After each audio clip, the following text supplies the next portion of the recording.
घने जंगल के बीचों बीच एक विशाल नदी बहती थी। नदी के एक तरफ हरे भरे पेड़ थे और दूसरी तरफ ऊंचे चट्टानी पहाड़। उसी जंगल में एक शांत स्वभाव का हाथी रहता था, जिसका नाम था गजेंद्र। वह अपने विशाल शरीर के बावजूद दिल से बेहद नरम और दयालु था। दूसरी ओर उसी जंगल के पहाड़ी हिस्से में एक भालू रहता था, जिसका नाम था भीम। भीम अपनी ताकत और फुर्ती के लिए मशहूर था, लेकिन कभी कभी उसकी जल्दबाजी उसे मुसीबत में भी डाल देती थी। एक दिन सुबह सवेरे नदी किनारे हल्की धुंध फैली हुई थी। गजेंद्र अपने मनपसंद आम के पेड़ के नीचे टहल रहा था। तभी उसे पास के पहाड़ की तरफ से किसी के तेज तेज कदमों की आवाज सुनाई दी। उसने ध्यान से देखा तो भीम परेशान सा जंगल की ओर भागता आ रहा था। क्या हुआ भीम, तुम इतने घबराए हुए क्यों हो? हाथी ने पूछा। भीम हांफते हुए बोला, गजेंद्र, मैंने गलती से पहाड़ के ऊपर मौजूद मधुमक्खियों का बड़ा छत्ता तोड़ दिया। अब पूरा झुंड मेरे पीछे लगा हुआ है। अगर वो मुझे पकड़ लिया तो बचना मुश्किल है। गजेंद्र ने आसमान की ओर देखा।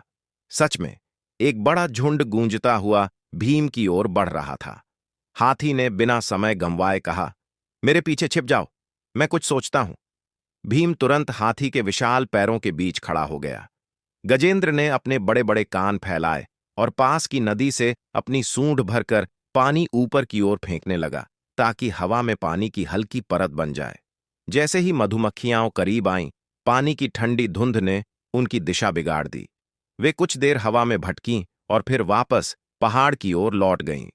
भीम ने राहत की सांस ली और कहा, गजेंद्र, तुमने मेरी जान बचाई। मैं तुम्हारा एहसान कभी नहीं चुका पाऊंगा। हाथी मुस्कुराया, दोस्ती में एहसान नहीं गिने जाते भीम, लेकिन तुम्हें आगे से जल्दबाजी में कुछ नहीं करना चाहिए। दिन बीतते गए और दोनों की दोस्ती और गहरी होती गई। गजेंद्र अपनी बुद्धिमत्ता और शांत स्वभाव के लिए जाना जाता था, जबकि भीम अपनी ताकत का सही उपयोग करना सीख रहा था। दोनों अक्सर साथ में भोजन ढूंढते, नदी किनारे खेलते और जंगल की समस्याएं मिलकर हल करते। एक दिन भयानक घटना घटी। जंगल में अचानक आग लग गई। तेज हवा के कारण आग तेजी से फैलने लगी। सारे जानवर घबराकर इधर उधर भागने लगे। जलते हुए पत्तों की गंध और धुएं से माहौल भयावह हो गया। गजेंद्र ने तुरंत स्थिति का निरीक्षण किया और कहा, भीम, हमें बाकी जानवरों को बचाना होगा। अगर हम नदी की ओर रास्ता साफ कर दें तो सब वहां सुरक्षित पहुंच सकते हैं। भीम ने सिर हिलाया और तुरंत अपने मजबूत पंजों से रास्ते में गिरे सूखे पेड़ों को हटाने लगा।